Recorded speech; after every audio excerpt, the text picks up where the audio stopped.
Hey,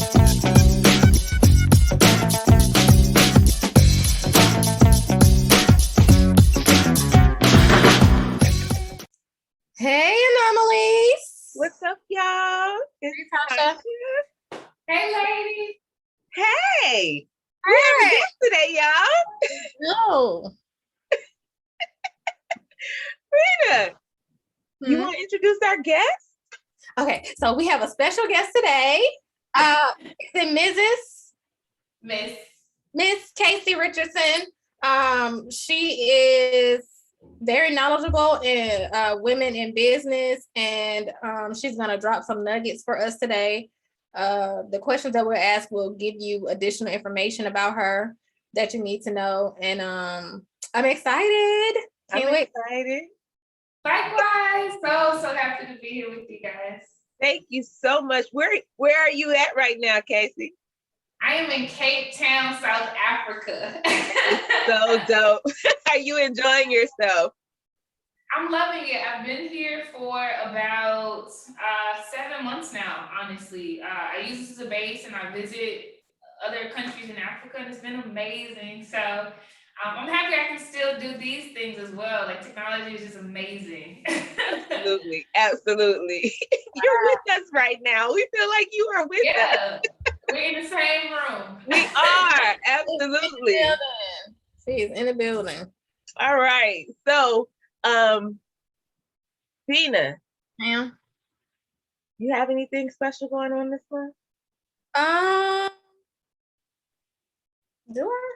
We have meditation on Mondays in the group, and we have midweek reset on Wednesdays. Meditation to reset the week.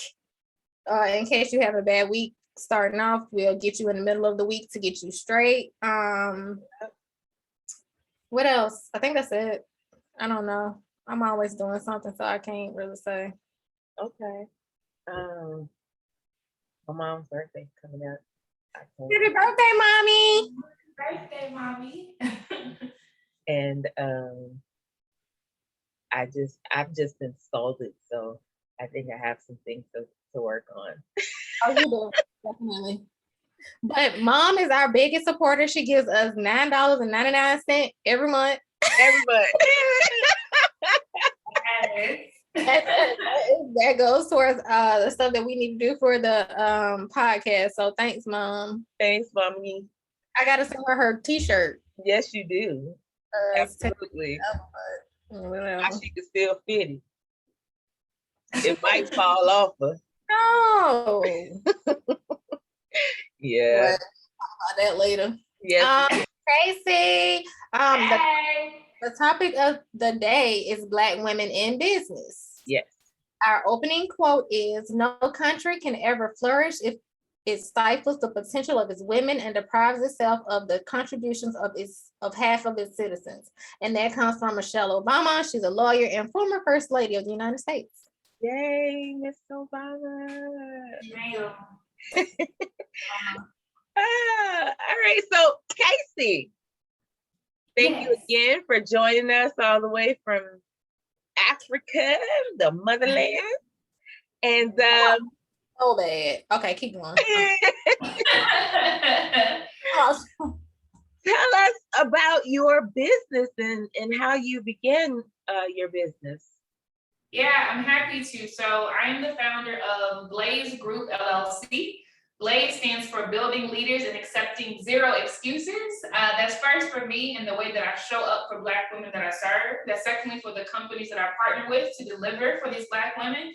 I make sure they understand that they're on our turf, so that things need to be in terms we can understand and relate to and be edified from.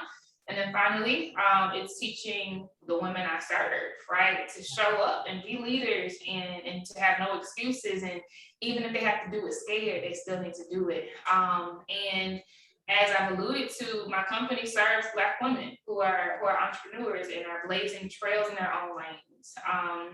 And this is near and dear to my heart because Black women give so much. We pour out so much. If we think about the matriarchs of our families, right? They did everything for everybody, but they still weren't seen. right? Somehow we forgot to cape for Big Mama, right? Somehow we forgot that Big Mama gets lonely and Big Mama gets tired and Big Mama battles depression and Big Mama was cheated on and Big Mama was abused, right? So we go our whole lives prescribing glory to these women, right? But not seeing them, right? And I realized after experiencing my own calamities on top of success, right? Being valedictorian this and vice president that and excelling in all these ways. When I went through abuse of my marriage myself and realizing like, oh my gosh, this hurts, this stings. Like, and these are common stories we hear about, right? Dealing with divorce and starting my life over from nothing, right? Like leaving everything, my house, my job, my friends, and moving across the country from Charlotte, North Carolina to the Bay Area, California, Oakland, California, and realizing that though everybody saw me as being like, girl, you snap back fast or whatever, like it's so hard to be able to see Black women because we're so strong and we're so tough and we know how to keep going. I realized that I needed to create space, right? To create space to teach women how to work smarter and not harder, right? To teach women how to prioritize themselves in business, right? To know that it is not the customers first and then me. No, you build a business that edifies you. You build a business that leans to your natural strengths so that in 30 years you can still do that thing with a smile on your face, right? You build a business that allows you to leverage technology to do 20 different things at one time and you ain't busting a sweat, right? So I've taken 10 years of corporate America experience, all the science, all of the world-class knowledge that I gained by structuring multi-billion-dollar deals, and I'm putting that science into ways that Black women can digest easily, using examples that are relevant to us, using terms that we get, right, and holding safe space where we're protected. So that is my why, that is my what, and that is who I am, quite honestly. Casey about to have me go just rage, face forward, horns, everything like the ram that I am right now. You should. How long have you been in business? I've been in business with Blaze. December will be a year, so not even a year. About 10 months now, and we have touched 2,100 women officially to date via our courses, webinars, master classes. We have a business insights email list, a 6-week course. So across those variety of things, we've touched 2,100 women. But I've been an entrepreneur. First started as a side hustle. I became a published author at the top of 2020. So still not even, 2 full years yet. A book called Pain Unseen, The Truths That Lie Beneath My Strength, which tells my story about abuse and depression and starting over. So that's where I first dipped my toe in. It was just like, yeah, I can do this, like the sky didn't fall, like it's actually doing well, let's see what else. So that's where I started entrepreneurship, but Blaze is a little under a year old now. Awesome, I love it. Thank you. My next question is, what are the biggest issues that you come into with running this type of business? Yeah, that's a really, really good question. Okay, so the issues that I've run into with starting this type of business, I'll say one is understanding that progress is more important than perfection, right? So if we think about going through the school system, right? A is 93, depending on where you grew up, right? 93 and above, 93 to 100, right? There's a hard line, there's no gray, right?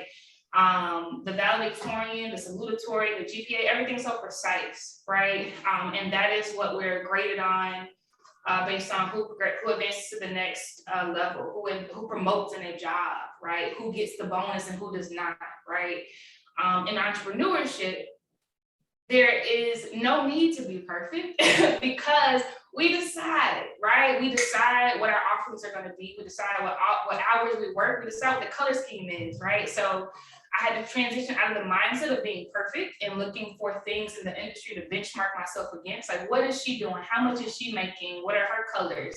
If this old sleepy company uses blue, maybe I need to use blue as well, right? I had to transition out of that and say, what does progress look like today?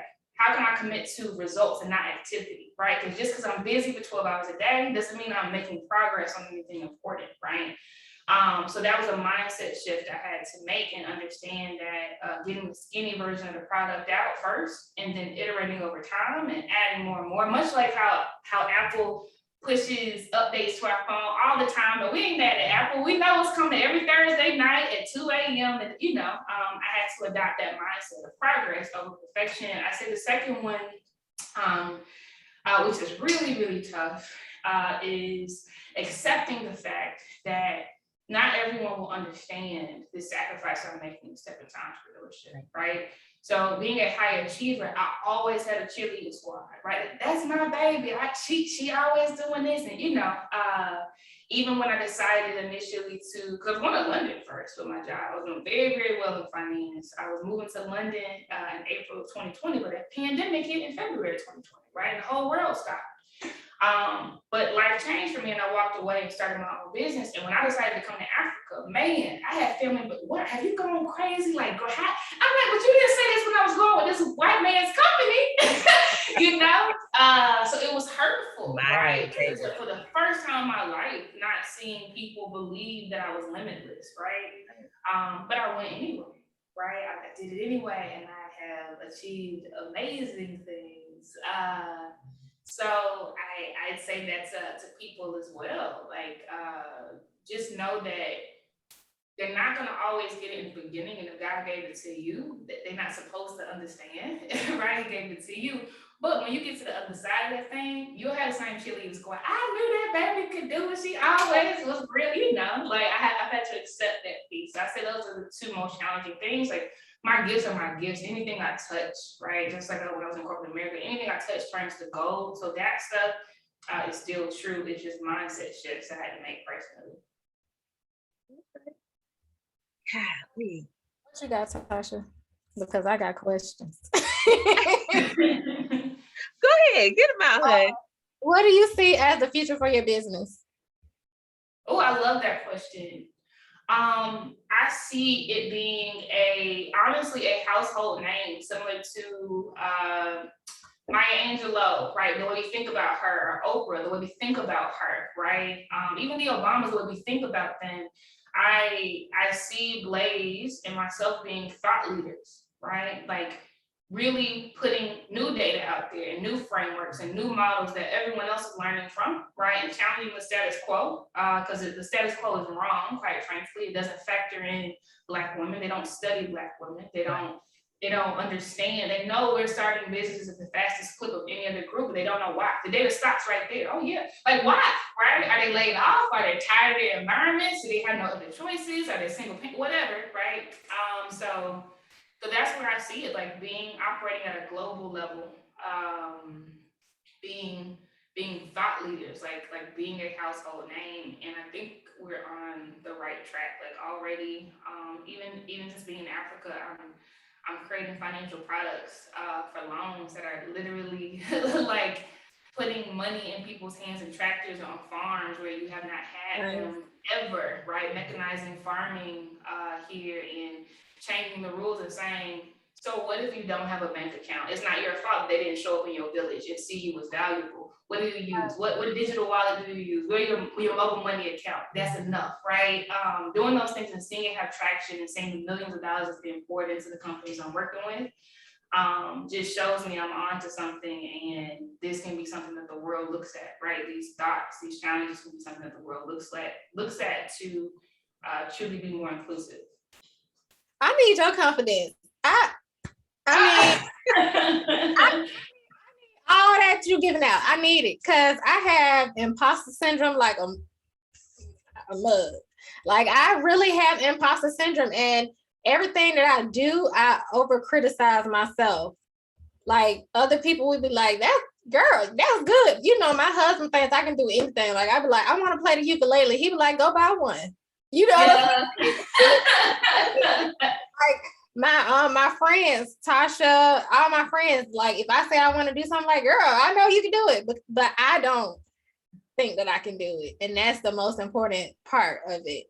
Like with my business, especially the coaching part, it's so much that I want to do, but I hate to be on video. Like I hate doing that reels and TikTok. And I mean, I made some, but it took an act of Congress for me to get those out. Yeah. Like I need that confidence. And I think that, and I know that I talk about it a lot, but my confidence booster is no longer here. And that was my mom. So like my confidence has just like hit the floor over the last year that she's been gone. And so I'm trying to pull from her because she was so strong. Like she was everything that you're talking about. And I'm just, I don't know. I'm trying to get it together though. I feel it like, and it's normal. Like, at some point we're all faking it until we make it, right?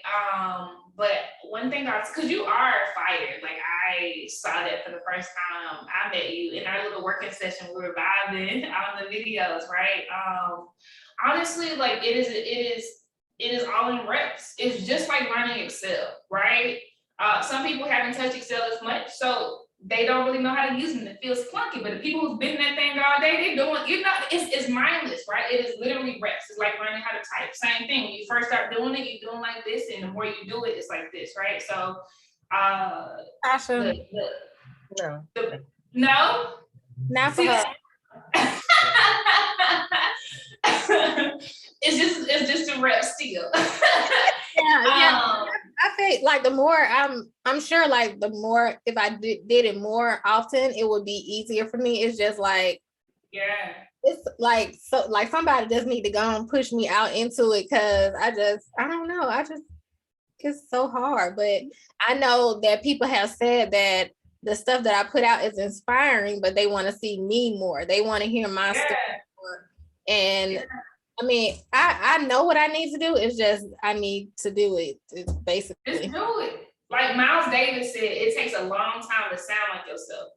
Like, and he was great, right? Miles Davis was great, but even he said it takes a long time to sound like yourself. And that means it's just reps. Like you just gotta do it and get comfortable. I tell people that's what college did for me. I went to a PWI.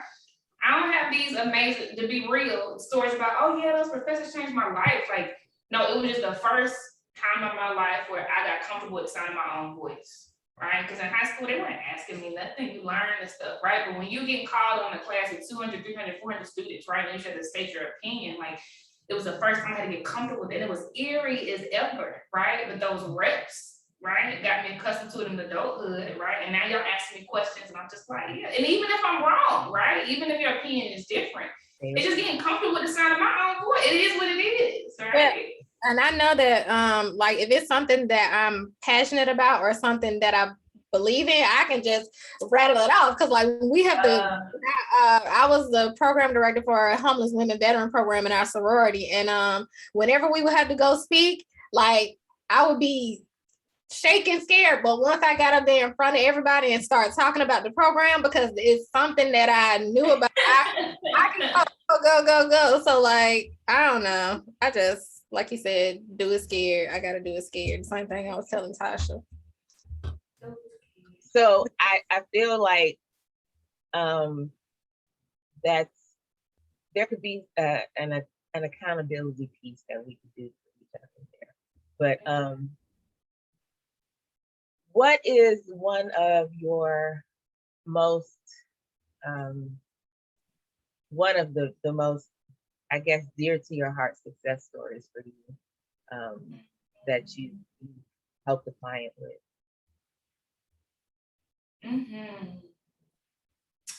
Man, when you first said it, and yeah, I just have to be very honest. Okay, yeah. The one that's most near and dear to me is the same. That's I guess the most jerking for a client. So even though I've done a lot of things on the exterior, right? My proudest moment in life is when I left an abusive situation, right? Relationship for 10 years, started over, right? And I didn't know how common that was until I did it. And then so many people came out of the woodwork, like, oh my gosh, like I've been struggling with this for years and blah, blah, blah, you know, right? And I underestimated, I think, the power of that story, right? Because I'm so used to people looking at like the things and the accolades. Like, yeah, I want to do that, right? But like that has proven to be my biggest personal success. And on top of the other stuff, it has helped. It has helped women I never would have thought was struggling with the same things do the same thing. And to them, that's more important to them than the money they've made. So like, and I know that's a very like general thing, but I say that because it's so common. Like because people know that part of my story when I'm helping them in business, or when they come to me for business, they're like, to be honest with you, I read your book and I left a situation where I was X, Y,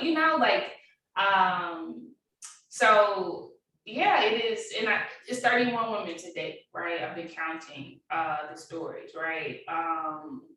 31 women to date that have left abusive situations after hearing my story, and then I've been able to, some of them, not all of them, bridge them to other things in business, right? Whether it's applying for loans, or getting a business plan out of the way, or recording their first automated course, or but honestly, like the things that touch me the most is what happens because of the protected and safe space that exists, right? Because it is not black and white. It is not either or. Like the space that I've created with BLAZE allows women to come through the door, that being their full selves, right, and not having to drop anything, right?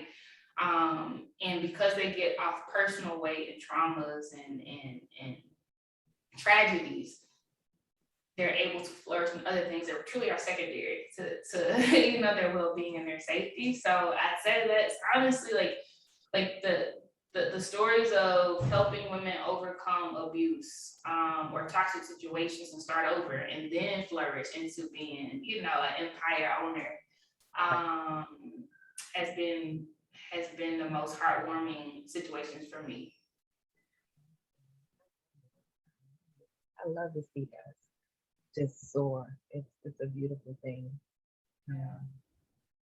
Yeah. What advice would you give aspiring entrepreneurs? I love that. I would say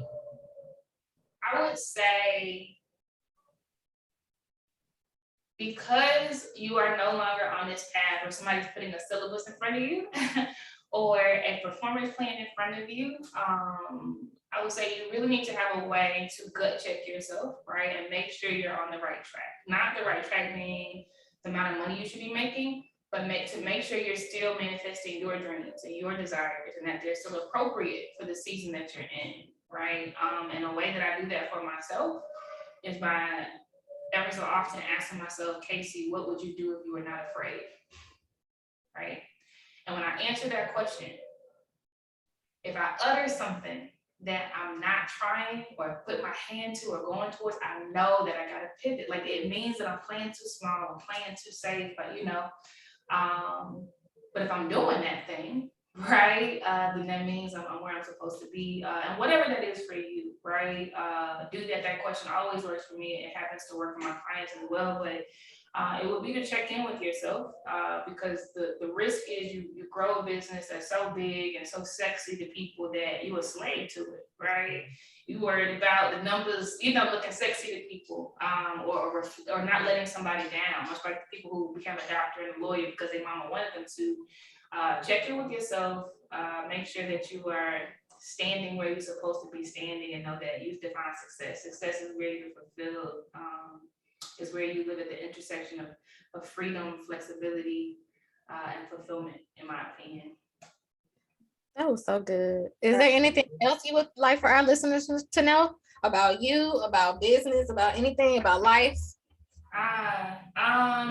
I'm just happy to be here. I want them to know that y'all are dope. I've really enjoyed laughing with you all. I've enjoyed feeling safe in y'all's house. I felt safe and comfortable from the onset, and there truly aren't enough spaces like this out there. So for you all to be holding it is so sacred, and I think you're dope. I'm a fan. I'm a huge fan, and I'll continue following your journey. So thank you so much for having me. Yeah, you are like in the definition of why we created Anomalous Black Women. Absolutely. For a safe space for us to be our crazy selves, weird, weirdo, whatever you want to be, unique, and just be that out loud. Yeah. And that's why we created this space. So we give thanks for you being here. Can you give us your contact info, and I will put it in the information box and all that. Yeah, absolutely. So on Instagram, it is I am Casey Richardson. I am Casey Richardson.